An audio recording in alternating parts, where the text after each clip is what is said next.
ships they will man. Stamina comes with rigorous training that produces men who can take a punch and give it back, double. The Navy is men, conditioned for lightning attacks under tropical skies or in zero weather, hardened for combat service in Europe or Asia.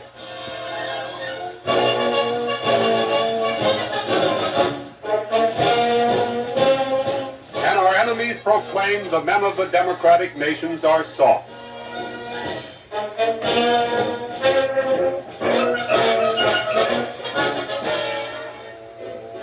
The best trained gun crews in any fleet is a Navy tradition, and they prove it in every fight.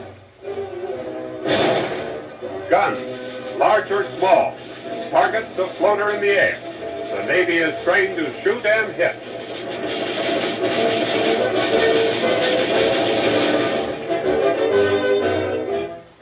Powerful ships of the line pass in review to lift the hearts of freedom-loving people everywhere and give them fresh assurance that in the end the victory will be theirs. In more than a century, the American Navy has won every important battle action it has fought. Dominating the waters of two oceans, this mighty fleet grows at the rate of at least one new warship every day. Its battleships can throw shells the weight of freight cars for 25 miles and hit. Long, lean destroyers can speed into action at more than 40 knots. The world's fastest and most deadly, they are dangerous to battleships 20 times larger. Almost as fast as destroyers, but far tougher, are the hard-hitting cruisers, the most formidable scouting and raiding force in the world. Heavy weather is nothing to these stout-hearted ships and men. They smashed into seas like this to escort the carrier Hornet to within 400 miles of Japan.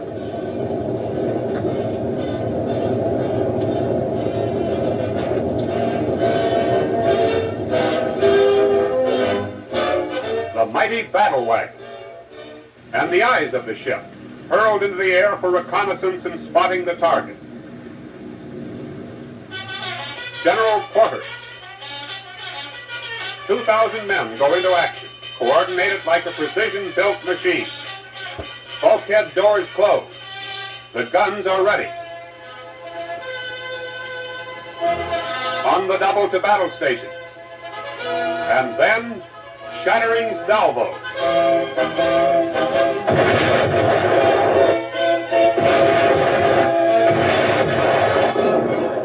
Clouds of searing flames shoot forth when 16-inch guns roar into action.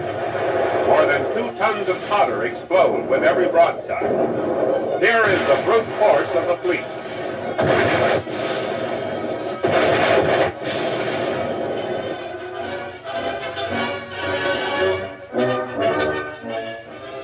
Second only to sinking a Nazi or Jap ship, the greatest thrill for a Navy man is a letter from home. And remember, no matter where he is, he'll get it. The romantic bygone days of wooden ships and iron men return with the PT boats.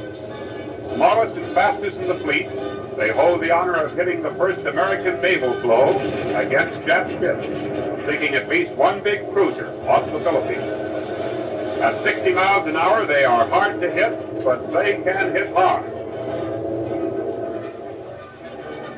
Lighter-than aircraft have played their part in the Navy's coordinated offensive against enemy submarines on the Atlantic coast. The wolf packs have been decimated and steadily driven from the sea lanes.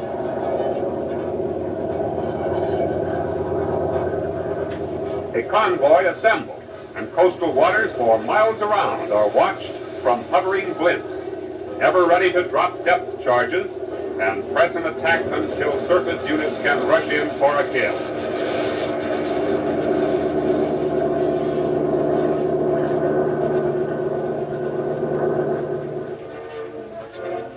The Navy's most dangerous service. United States submarines are manned by volunteers selected for their courage and great skill. They have steadily destroyed Jap transports and fighting ships right in the enemy's home waters. The largest, carry as many as 20 torpedoes. They drop deadly torpedoes as the carrier twists and turns for a barrage of tracer bullets flashing like flaming spears. With uncanny accuracy, our gunners begin to pile up a flaming score. This wounded Jap screams in close to a ship and is doomed. His wreckage flames on the sea. Here's where training counts. Another bullseye is scored.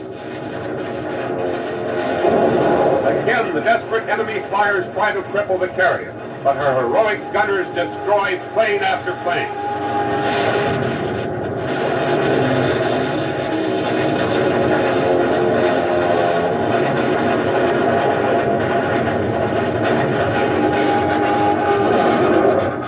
Still another burning, crippled warbird crashes into the sea. But the mighty climax of this epic battle is still to come.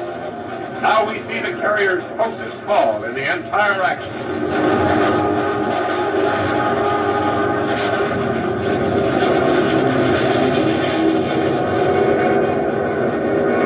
Almost over the deck, a direct hit rips off a wing. The Jap is doomed and crashes in a shattering eruption only a few feet away. And again a vicious enemy has met his master. At Cairo, within shadow of the ancient pyramids where Rommel's African offensive was crushed, the fate of Japan is resolved by China, the United States, and Great Britain. Prime Minister Churchill confers with Madame Chiang Kai-shek, who attends the conference as interpreter for her husband, China's Generalissimo. Here, for the first time, Chinese, American, and British plan their strategy on a unified basis for future thrusts at Nippon, thrusts to eventually seal Japan's fate. From Egypt, the war meetings shift to the heavily guarded Soviet embassy in Iran, where Russia's Joseph Stalin makes his military debut on foreign soil.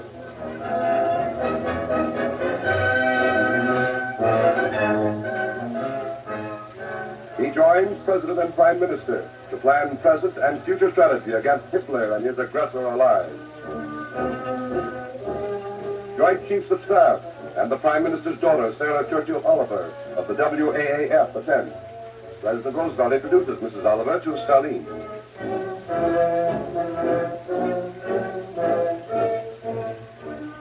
Then follows an historic ceremony. The Prime Minister presents Marshal Stalin with a Sword of Honor, a gift from his sovereign to the heroic people of Stalingrad. The President admires the symbol of solidarity.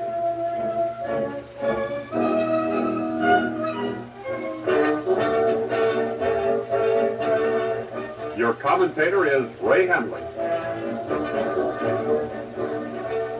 The hard road to Tokyo. An American armada laden with United States Marines steams ahead to Tarawa. Before the dawn of battle, chaplains lead our men in prayer. Then from the peace of prayer, the roar of battle ensues.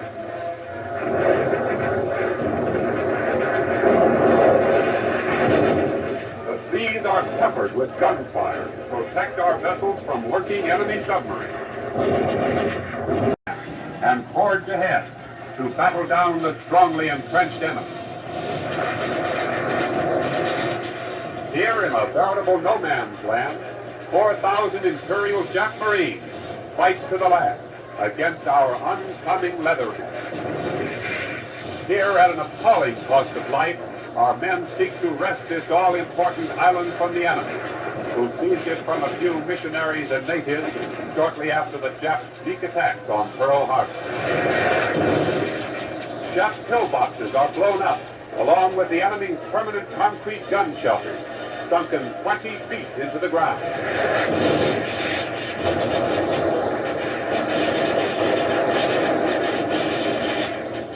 The shell-shattered terrain is strewn with enemy casualties.